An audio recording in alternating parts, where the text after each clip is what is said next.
OK, gents, great to see you. We're going to start off with the back page of the Mail and the latest on the goings-on at Manchester United. This is the gift that keeps on giving, isn't it, Sam? You know, you think there might be some sort of sense coming to discussion as Jim Ratcliffe comes in with a minority bid, and then you find out that Joel Glazer could be one of his three-man football committee. What do you make of it? There's always been a lingering suspicion of committees in football and running clubs. And you'll remember the transfer committee at Liverpool and Brendan Rodgers being very dubious about that. And certainly this feels like, it feels like exactly what it looks like. It feels like a fudge, doesn't it? It's hard to see who's in charge of that. There's not a recognisable sporting director among them. And I get this impression now. I think we've seen it to a certain extent at Chelsea as well, that although the sort of modern ideal is a club run by a really successful sporting director who sets the style of play, recruits the players, and ultimately recruits the manager, as we've seen with great success at Manchester City and Cheeky Begiristan, this doesn't feel like what's happening here. Maybe there will be a big sporting director who comes in, but it sounds like these are the three who are going to be running the club. And I'm sure they'll be appointing people with lots and lots of experience in buying and selling footballers and so on. But if the ultimate responsibility lies with them and they want that public profile, then one assumes that they will be running the club. And it's slightly. I wonder if that will discourage people who seek that power as a sporting director to be able to run the football operation, when there's clearly already someone or three people in place who want to do it ahead of them. I guess that is the question, is that whether there is any further structure underneath these three. But, I mean, Jonathan, we've seen Manchester United lurch from crisis to crisis as this takeover story just rumbles on forever, it feels like. Does this feel like like another sort of bungled step, another bungled move in this entire story? Well, I guess we're waiting on the detail of it, but there are so many questions over this, and quite apart from Joel Glazer sitting on this committee, the name I would be most concerned about if I were a Manchester United fan is Dave Brailsford.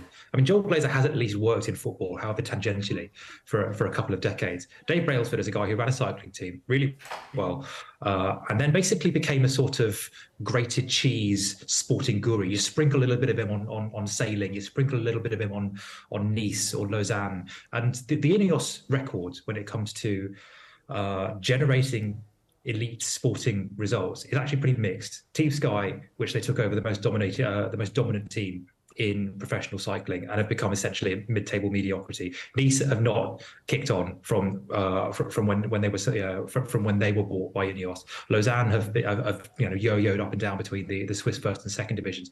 The common theme here is basically overstating your own abilities to run a football club in what is an incredibly competitive environment.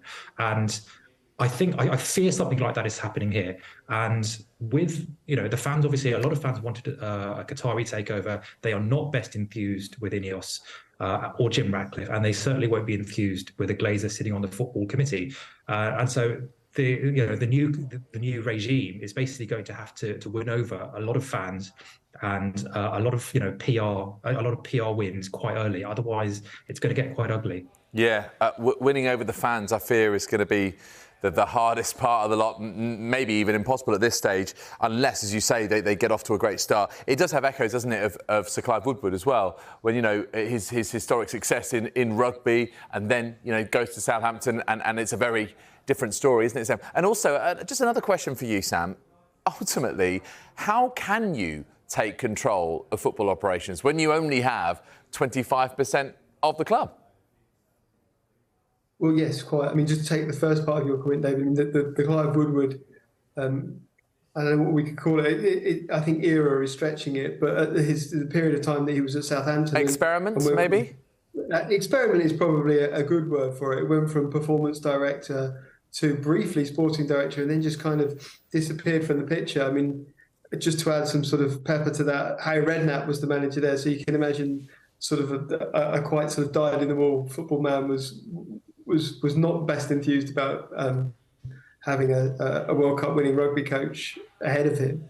That was a pretty remarkable period, and there are similarities with Brailsford. What the point Jonathan made, that he has kind of seeped into other sports. I mean, to be fair, Alex Ferguson was always fascinated by him when he was Manchester United manager, because he was sort of drawn to this new creed of marginal gains, and I think he often wondered if it could be sort of transposed onto football. In the end, he resisted the temptation to bring Brailsford in, but he often would talk about meetings with him and sort of sharing of ideas.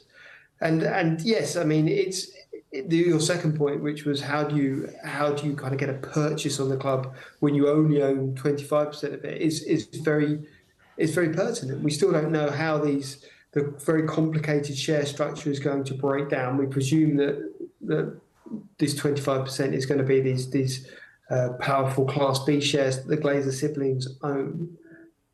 But the Glazers have never really shown any kind of what's the best word? I suppose any kind of desire to freelance out the running of the club. I mean, clearly all decisions go through them. That's always, even when Ed Woodward, who was very much their chosen son, was in charge. They do like to have sign off on everything. So how that works, I'm not sure. Clearly, Ratcliffe must have a plan. He must have some kind of roadmap whereby he takes over the club. But yes, I mean, it really feels to me that the ultimate kind of power remains Joel Glazer. And given that he's on this three-man committee, supposedly, Jonathan, and given that, as you say, there is maybe that question mark over Sir Dave Brailsford's, let's say, utility in this organisation, in this role, the other thing is that this deal still isn't ratified yet. So this 25% isn't copper bottom, it's not absolutely confirmed, and this may well rumble on for weeks and weeks. Will they be able to impact, for example, the January transfer window? Because fans will want to know what these three can, if anything, do together. Will it be in January? Will they see the fruits of that labour? Well, I mean, according to reports, that is what Ratcliffe intends to do. That this deal is going to be kind of signed and sealed within the coming weeks, and if they have any kind of anything about them, they will already be planning for January.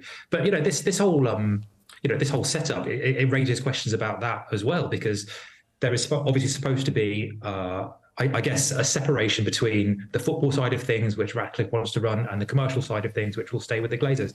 When it comes to something like, I don't know, upgrading the training ground, is that a football decision or is that a commercial decision? Things like recruitment, who holds sway in that room? When it comes to a big signing that maybe makes sense for commercial reasons, but not necessarily for footballing reasons, and United have made quite a few of those over the years. Whose voices are going to hold sway in the room?